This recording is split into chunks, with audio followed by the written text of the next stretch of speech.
प्रभु यीशु मसीह के सामर्थी नाम में आप सभी को नए साल के इस अवसर पर ढेरों बधाइयाँ और शुभकामनाएं, और आप सभी श्रोताओं को नव वर्ष के उपलक्ष्य में नए साल की सलाम कहते हैं। नया साल आप सभी के लिए सुखद एवं सफलता और ढेरों आशीषों और उन्नति का कारण बने, यही हम दिल से दुआ करते हैं। आज की इस वीडियो में हम नए साल में 3 बातों में नवसृजन, नवीनीकरण और बदलाव करने के विषय में देखेंगे, और यह वीडियो आपके लिए अवश्य आशीष और परिवर्तन का कारण बनेगा। आइए सबसे पहले जानते हैं कि हमें किस बातों में परिवर्तन या जागृति लाने की आवश्यकता है। सबसे पहले शारीरिक बातों में हमें बदलाव लाने की आवश्यकता है।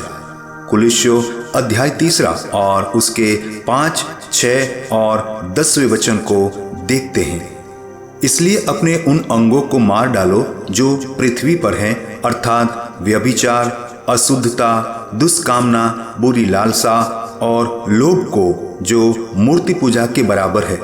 इन्हीं के कारण परमेश्वर का प्रकोप आज्ञा न मानने वालों पर पड़ता है। और आगे 10वां वचन कहता है, और नए मनुष्यत्व को पहन लिया है, जो अपने सृजनहार के स्वरूप के अनुसार ज्ञान प्राप्त करने के लिए नया बनता जाता है। प्रिय मित्रों, यदि आप शारीरिक रीति से पाप में जीवन गुजार रहे हो, व्यभिचार, अशुद्धता अर्थात नशीले पदार्थों का सेवन जैसे शराब, गांजा, बीड़ी, सिगारेट, तंबाकू या ऐसे कैफी और नशीले पदार्थों का सेवन करते हो, तो तत्काल उसे छोड़ दो। ऐसी गंदी चीजों से न सिर्फ आपका शरीर बल्कि आपके शरीर के अंगों के साथ साथ आपका मन और आपकी आत्मा भी अशुद्ध हो जाती है। तो इन चीजों से परहेज करें। और दूसरा, दुष्कामना और वासना जो आपके शरीर, मन और आत्मा को नरक की ओर ले जाती है।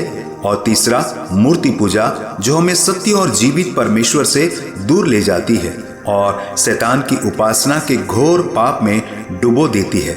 इसलिए इन शारीरिक विकारों से अपने आप को दूर रखें और अपने आप को इस पापमय जीवन से बाहर निकालें, क्योंकि परमेश्वर का वचन हमें होशे अध्याय 4 और उसके 11 और 12 वचनों को आप खुद बाइबल से पढ़ लेना, जहां लिखा है कि सारी बातें आपकी बुद्धि को भ्रष्ट करते हैं। इसलिए हे मेरे प्रियजनों, आप वचनों को ध्यान से सुने।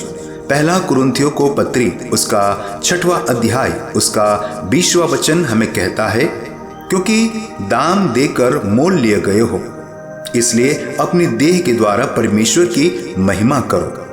हाँ प्रियो, आपकी देह को पाप से बचाने के लिए कलवरी के क्रूस पर प्रभु यीशु मसीह ने अपनी निष्पाप देह को बलिदान कर दिया है। उसके मूल्यवान बलिदान को समझो और अपनी देह को, अपने शरीर को पाप से बचाए रखो।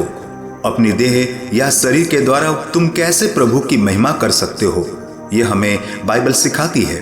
रोमियो को पौलुस प्रेरित की पत्री उसका 12वां अध्याय उसका 1 वचन हमें यूं कहता है, इसलिए हे भाइयों, मैं तुमसे परमेश्वर की दया स्मरण दिलाकर विनती करता हूँ कि अपने शरीरों को जीवित और पवित्र परमेश्वर को भावता हुआ बलिदान करके चढ़ाओ, यही तुम्हारी आत्मिक सेवा है।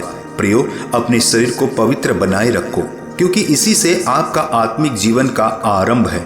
यही परमेश्वर के प्रति विश्वास और उसकी सेवा और उसकी तुम्हारे जीवन के द्वारा महिमा है। प्रिय मित्रों, हमें इस नए साल में अपने शरीर को शारीरिक वासनाओं और शारीरिक पापों से बचाना है। इस नए साल में निर्णय करो कि तुम व्यभिचार, बुरी वासना और मूर्ति पूजा से अपने आप को बचा के एक अच्छा और आत्मिक जीवन जियोगे। आइए अब हम दूसरी बात को देखेंगे। हमें किस बात में नवसृजन या परिवर्तन या बदलाव करने की आवश्यकता है, वह हम देखेंगे। मन का परिवर्तन, मन का बदलाव, मन का नवीनीकरण।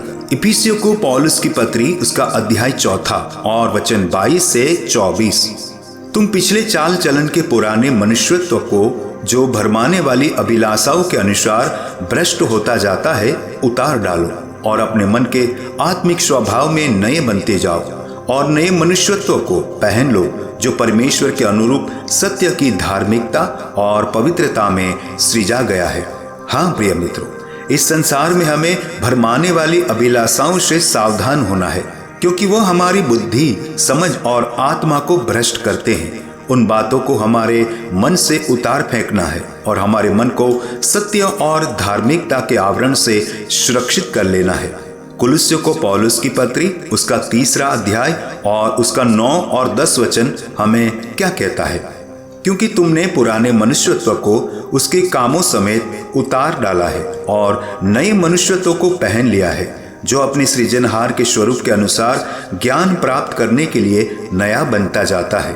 रोमियो को पौलुस की पत्री उसका 12वां अध्याय और 2 वचन हमें कहता है, इस संसार के सदस्य न बनो, परंतु तुम्हारे मन के नए हो जाने से तुम्हारा चाल चलन भी बदलता जाए, जिससे तुम परमेश्वर की भली और भावती और सिद्ध इच्छा अनुभव से मालूम करते रहो।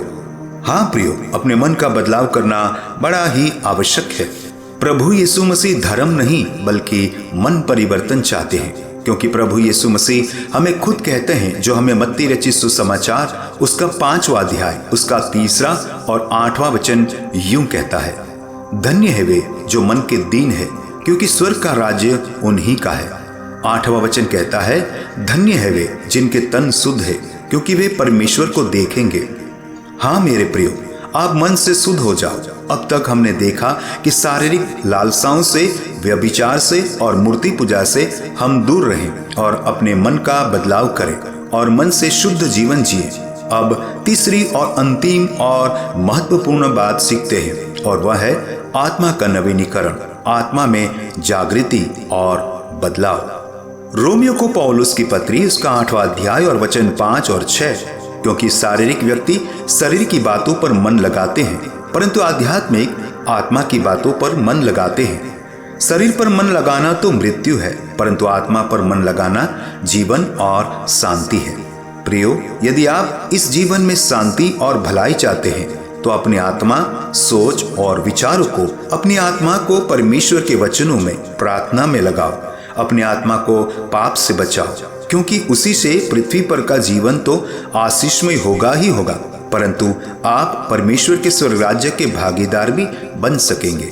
प्रिय मित्रों, इस नए साल में आप आत्मिक उन्नति करो, इसलिए हम प्रभु यीशु मसीह को सच्चे दिल से प्रार्थना करते हैं, जैसे पौलुस ने अपने लोगों के लिए प्रार्थना किया। जैसा कि कुलुस्सियों को पौलुस की पत्री उसका 1 अध्याय उसके 9 से 14 वचन मैं आपके लिए दोहराता हूँ, बड़े ध्यान से सुने। हम भी तुम्हारे लिए यह प्रार्थना और विनती करना नहीं छोड़ते कि तुम सारे आत्मिक ज्ञान और समझ सहित परमेश्वर की इच्छा की पहचान में परिपूर्ण हो जाओ, ताकि तुम्हारा चाल चलन प्रभु के योग्य हो और वह सब प्रकार से प्रसन्न हो और तुम में हर प्रकार के भले कामों का फल लगे और तुम परमेश्वर की पहचान में बढ़ते जाओ, उसकी महिमा की शक्ति के अनुसार सब प्रकार की सामर्थ्य से बलवंत होते जाओ, यहाँ तक कि आनंद के साथ हर प्रकार के धीरज और सहनशीलता दिखा सको और पिता का धन्यवाद करते रहो, जिसने हमें इस योग्य बनाया कि ज्योति में पवित्र लोगों के साथ मिरास में सहभागी हो। उसी ने हमें अंधकार के वश से छुड़ाकर अपने प्रिय पुत्र के राज्य में प्रवेश कराया, जिसमें हमें छुटकारा अर्थात पापों की क्षमा प्राप्त होती है।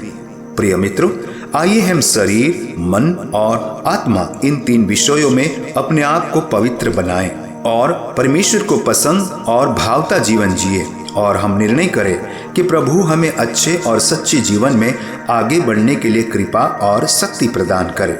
आप सभी को नए साल में ढेर सारी शुभकामनाएं। God bless you all.